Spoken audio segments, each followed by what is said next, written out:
tentang stop self diagnose terhadap kesehatan mental. Nah, asik nggak teman-teman dengernya? Enggak. Tapi aku pengen nanya dulu deh, teman-teman ada yang tahu nggak sih kesehatan mental itu apa? Apa belum pernah dengar sama sekali? Pasti ada nih, soalnya kan suka lewat tuh di FYP TikToknya ya kan? Atau kayak apa? Overthinking. Ada enggak? Coba. Nanti coba aku pengen tanya lagi selain overthinking tadi itu apa aja misalnya yang termasuk dalam bagian jadi penyakit mental gitu, mental illness kalau misalnya sekarang sudah di booming namanya. Apa coba? Ada yang tahu nggak? Selain overthinking, apa misalnya yang pusing banget gitu? Stres, sebenarnya apa tadi stres? Ya benar, stres. Terus apa lagi? Ada lagi yang namanya anxiety. Anxiety itu cemas, perasaan cemas, berlebihan, kayak gitu-gitu. Nah, oke, kita masuk dulu deh biar nggak bingung. Tadi sebenarnya bagian penyakit mental itu banyak banget ya. Dan sekarang itu lagi apa ya? Bukannya viral sih, maksudnya sekarang tuh lagi banyak banget diperbincangkan. Apalagi teman-teman tahu nggak sih kasus bunuh diri? Ya kan, yang kayak entah mahasiswa, siapa lagi? Terus ada juga kayak siswa-siswi gitu, ada yang bunuh diri gitu karena apa? Misalnya karena dia galau gitu habis itu sama pacarnya, terus akhirnya dia bunuh diri gitu. Karena apa? Karena depresi. Nah, depresi ini termasuk dari penyakit mental. Nah, itu dia. Nah, teman-teman kalau misalnya perhatiin beritanya, itu kalau teman-teman scroll komen-komennya ya, itu komennya pada bilang, ih aku tuh kenapa ya ciri-cirinya tuh kok kayak dia gitu ya, aku kok kayak stres banget gitu, aku tuh kayak sedih banget, aku ngalamin cemas banget kayak gitu-gitu. Nah, itu yang akan kita bahas pada hari ini gitu. Udah kayak bosan ya? Nah, jadi aku pengen jelasin dulu apa sih itu self diagnosis. Nih, teman-teman pernah nggak lagi sakit, tapi bukan penyakit mental ya ini lagi sakit biasa. Terus kayak misalnya ciri-cirinya itu apa? Demam, terus pilek, batuk gitu ya, terus lagi pusing. Terus teman-teman nggak langsung berobat, tapi nyari ke Google. Nah, siapa yang sering kayak gitu? Misalnya agak sakit perut sedikit di sebelah kanan, nyari penyakit sakit perut di sebelah kanan atas, itu tanda penyakit apa gitu? Siapa yang sering kayak gitu?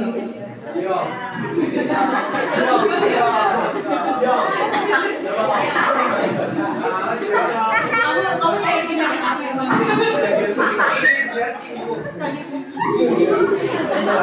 Terus misalnya kayak pusing terus gitu, disertai mual, terus kalian bukannya langsung berobat, tapi malah searching ke Google. Akhirnya apa yang keluar biasanya? Kanker, biasanya tumor, lagi pusing tiba-tiba tumor, apalagi langsung penyakit yang parah-parah. Ya, terus akhirnya apa?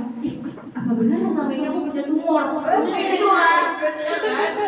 Tumor itu yang sebenarnya bahaya dari self diagnosis ini, teman-teman. Begitu juga ke kesehatan mental. Misalnya ada beberapa penyakit mental nih yang ciri-cirinya itu misalnya rambutnya rontok, terus misalnya ayo nggak boleh ya itu apa namanya, rambutnya rontok misalnya. Terus apa lagi, nggak bisa tidur seharian, tidur.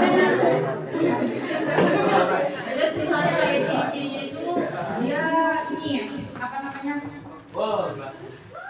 tadi udah nggak bisa tidur, terus kan rambutnya rontok, terus dia suka nangis tiba-tiba gitu. Tuh. Ya itu. Kan dia udah punya nih ciri-cirinya ya, tadi banyak kan. Nah, kalau ciri-ciri itu dia langsung cari ke Google gitu. Misalnya tadi, misalnya kenapa ya Google belakangan ini saya rambutnya rontok parah, terus nggak bisa tidur, terus saya suka nangis tiba-tiba katanya gitu. Terus dibuka tuh penyakitnya depresi, coba. Terus apalagi penyakitnya kayak penyakit yang parah itu biasanya atau enggak kalian misalnya suka mimpi buruk gitu ya, dimasukin tuh ciri-cirinya suka mimpi buruk, skizofrenia gitu kan, itu udah parah-parah banget ya, ya kan? Itu. Nah terus abis itu teman-teman bukannya kayak malah cari itu, maksudnya kita langsung berobat gitu ya. Teman-teman tahu gak sih tempat berobat untuk kesehatan mental itu siapa? Siapa? Psikolog. Siapa lagi? Di atas psikolog yang suka ngasih obat. Dokter, ya, psikiater. Nah, di bawahnya psikolog ada nih buat teman-teman kalau misalnya emang kan teman-teman tahu gak sih kalau berobat ke psikolog itu mahal banget. Iya, serius nih, iya mah bohong. Iya, kalau teman-teman tahu berobat ke psikolog itu bisa 1 jam itu kayak 40 enggak, maksudnya 40 kita nggak nyampe 1 jam itu bisa 200.000, 300.000 kalau ke rumah sakit. Tapi tenang aja, sekarang udah ada BPJS, jadi dia ada poli jiwa. Jadi teman-teman nih yang misalnya tadi punya ciri-ciri kayak gitu, nah itu yang langsung siap mau langsung berobat. Nah tapi kalau saya teman-teman pengen sharing doang tuh ya, pengen kayak ngeluarin umur doang, itu bisa ke kita. Karena kita di sini sebagai konselor, jadi di bawahnya psikolog gitu ya. Maksudnya kalau misalnya teman-teman yang emang belum parah itu teman-teman bisa curhat ke kita. Kita buka konseling gitu, ada namanya rumah konselingnya juga. Oke, tadi self diagnosis berarti apa? Self diagnosis mendiagnos diri sendiri. Iya itu. Nah, apa namanya tadi kan kita udah nih self diagnosis. Ciri-cirinya tuh kayak gimana sih orang-orang yang self diagnosis? Coba ada yang tahu nggak teman-teman? Tadi udah di spill tuh. Orang-orang yang cari di Google ya kan, terus dia merasa panik, udah tahu panik ya, dia nggak mau berobat tapi kayak malah bilang ke temen, tahu nggak, masa tadi aku nyari di Google ya, ternyata aku kayaknya ini deh, depresi tingkat akhir deh, sedih banget, kayak bentar lagi gila deh, bentar lagi nggak inget deh, nggak waras deh, gitu. Nah terus akhirnya lagi cemas. Nah itu yang bahaya dari self diagnosis. Karena kan kita nggak tahu ya teman-teman ya. Jadi diagnos pasti itu cuma dari seorang psikolog atau psikiater. Itu orang-orang yang profesional. Iya. Oke, teman-teman dengerin dulu ya.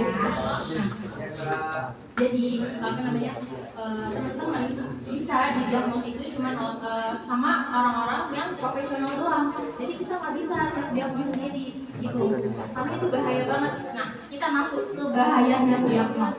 Tadi udah aku spill dikit-dikit, ada yang bisa nambahin nggak? Bahayanya self diagnos itu apa? Coba yang bisa jawab dapat pahala. Pahala untuk memberitahu temannya yang nggak tahu, benar nggak? Benar. Ayo siapa? Ada yang tahu nggak bahayanya self diagnosis itu apa?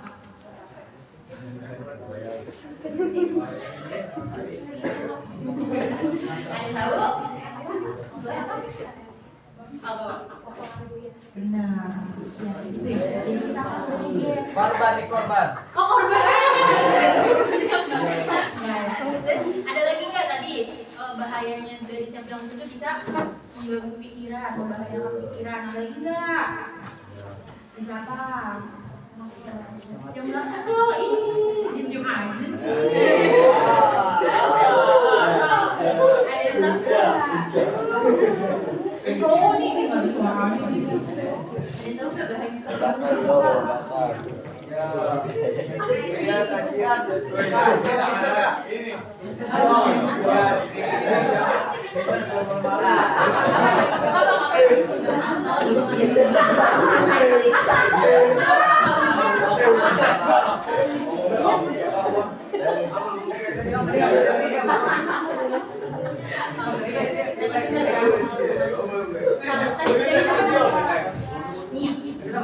Iya.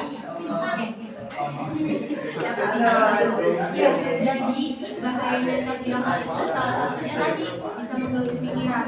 Terus yang kedua itu kita jadi merasa takut dan punya kecemasan berlebih, dan itu memungkinkan kita punya penyakit mental yang lain gitu. Misalnya nih kayak sebenarnya namanya pas teman-teman cari itu ternyata tulisannya teman-teman ACND gitu ya. ACND itu cemas, maksudnya ACND disorder, berarti itu kecemasan yang berlebihan gitu, penyakit mental juga itu. Misalnya kayak ciri-cirinya ACND, teman-teman ketika berdiri itu misalnya di depan banyak orang tuh rasanya cemas, deg-degan, takut, mules. Apa yang terus habis itu yang sampai gugup, sampai nervous, akhirnya lupa tuh materi-materi yang udah disiapin misalnya. Nah, sebenarnya itu wajar, itu ada yang kayak panggung kalau misalnya maju ke depan. Karena teman-temannya self diagnose, terus mencari tahu-tahu di situ ternyata disorder, udah disorder itu kan rasanya kayak udah parah banget gitu. Nah, teman-teman tuh jadi kayak overthinking kan? Iya gak sih, ini aku punya penyakit ini, iya gak sih, kayak gitu-gitu. Terus akhirnya apa? Akhirnya teman-teman bisa kemungkinan punya penyakit mental yang lain. Itu yang bahaya. Jadi pada saat ini selesai nih, malah nambah lagi penyakit yang barunya gitu. Nah, tapi aku paham. Karena kenapa? Karena mungkin di sini masih tabu banget ya kalau kita datang ke RSJ gitu. Coba deh kalau kita ke RSJ pasti kayak, ih kamu ngapain ke RSJ? Kamu gila? Gitu kan? Iya kan? Terus kayak, kenapa kamu mau berobat? Tapi kamu ODGJ gitu kan? Biasanya kayak langsung orgil gitu segala macam. Padahal itu nggak apa-apa banget teman-teman. Bukan cegil, di sini cegil semua kali. Bukan cegil ya, ini ada yang mana? Cogil, ada cogil di sini. Yang mana yang mana? Iya.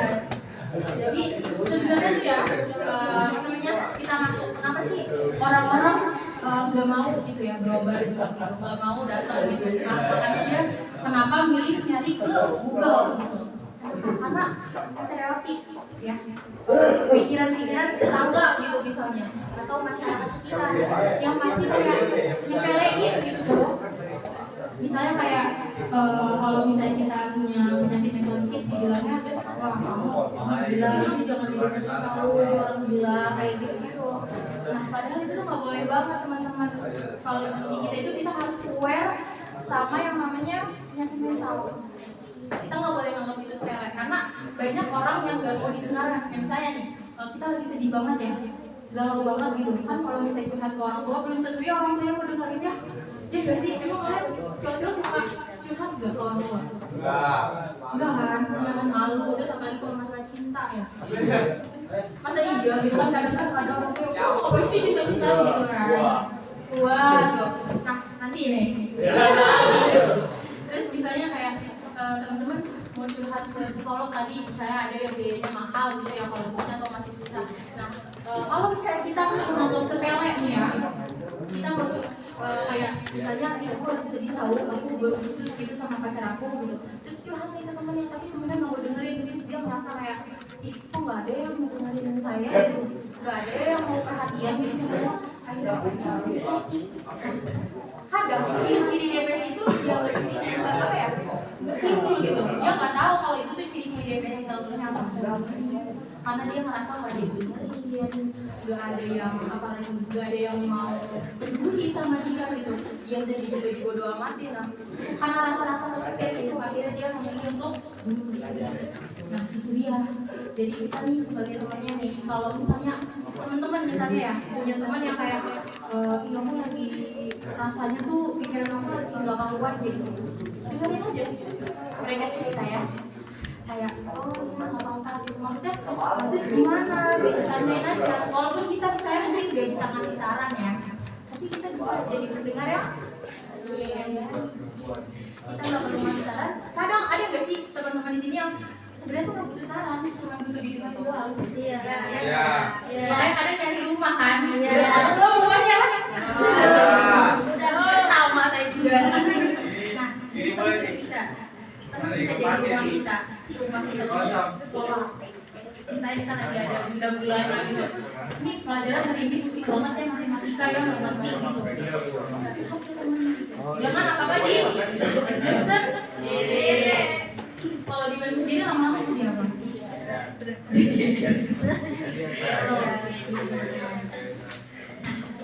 itu yang paling penting ya. Jadi kita tuh harus aware, harus peduli sama lingkungan kita. Nggak cuma cewek doang, tapi cowok juga harus. Misalnya teman-teman juga punya sahabat cewek, ya kan? Atau enggak sih? Kalau misalnya kayak rasanya temen cewek kadang suka takutnya di ini ya, ember gitu kan, diceritain lagi gitu, terus tahu nanti satu sekolah tahu gitu kan rahasia. Mungkin kita curhat ke cowok-cowok yang suka, cowok-cowok bisa jaga rahasia ya. Lebih paham lah. Iya. Emang suka ini bocorin rahasia.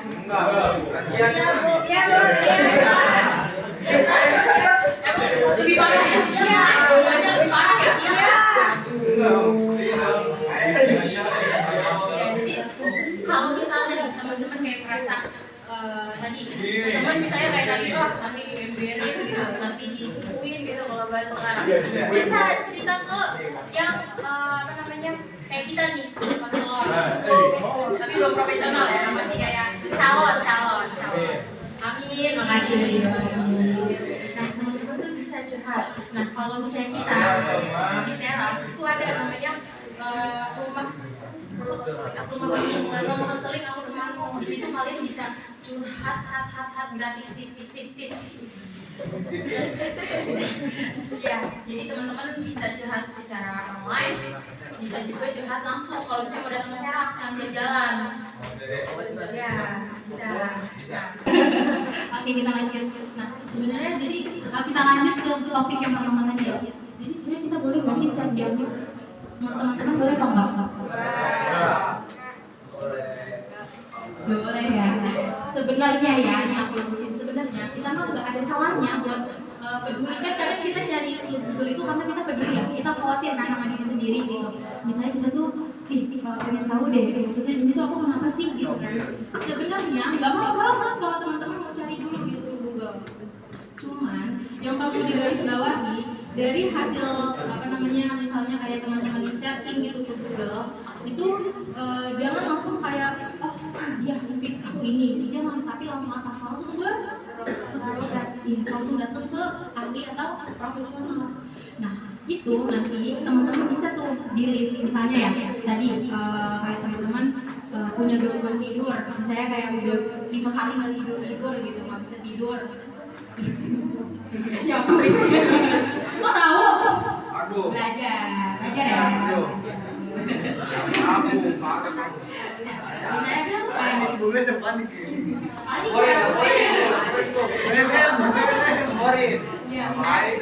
Misalnya kayak tadi ada gangguan tidur, kita nggak tidur, misalnya kita udah berapa hari nggak bisa tidur gitu ya, terus kita overthinking terus menerus gitu, terus apalagi misalnya kayak teman-teman ngerasa kayak apa namanya, jadi pernah nggak sih teman-teman gara-gara sakit di pikiran jadi apa namanya pusingnya tuh pusing beneran gitu. Nah itu tuh bisa teman-teman list ya, kalau misalnya aku boleh saran ya. Jadi teman-teman tuh kalau misalnya emang merasa mentalnya itu lagi nggak stabil, lagi kayak ngerasa kayak sampai teman-teman ngerasa kayak bukan diri aku deh gitu. Sebenarnya aku nggak kayak gini, kenapa ya aku jadi kayak gini gitu. Misalnya kayak nangis terus-terusan kayak gitu, terus kayak apa namanya jadi lebih emosional, lebih sering marah-marah segala macam. Itu teman-teman boleh banget di list. Kan ada tuh ya kalau di Google kan kayak apa namanya ciri-cirinya. Nah itu boleh teman-teman list dulu yang sekiranya itu tuh ada di diri teman-teman. Nah setelah itu apa? Setelah itu teman-teman datang ke profesional untuk apa namanya konsul. Nah nanti dari konsul itu kita bisa didiagnos sama apa namanya tenaga profesional itu gitu. Nah baru dari situ kalau misalnya nih konsul psikolognya udah bilang kamu didiagnos sementara misalnya depresi gitu ya, atau enggak kayak misalnya anxiety disorder. Nah itu apa namanya baru ada pengobatan khususnya, ada terapi khususnya kayak gitu. Jadi langsung diobatin gitu ya kalau misalnya teman-teman konsul ke yang profesional gitu. Teman-teman paham nggak kira-kira apa yang aku jelasin? Paham ya? Intinya dapat kan? Dapat ya. Oke, mungkin kalau misalnya tentang self diagnosis ini cukup. Tadi bahayanya kita udah tahu gimana ya, terus juga cara untuk mengatasinya tadi gimana, tadi udah dijelasin juga gitu kan, self diagnosis juga itu udah dijelasin gitu pengertiannya. Nah untuk teman-teman kalau saya mau benar-benar ada perasaan yang kayak aduh ini udah gak bisa nih ditahan gitu. Nah itu bisa langsung cerita aja ke kita gitu ya. Itu gak apa-apa banget. Terbuka 24 jam per 7 gitu ya, oke? Oke, cukup dari aku. Kurangnya mohon maaf. Wassalamualaikum warahmatullahi wabarakatuh.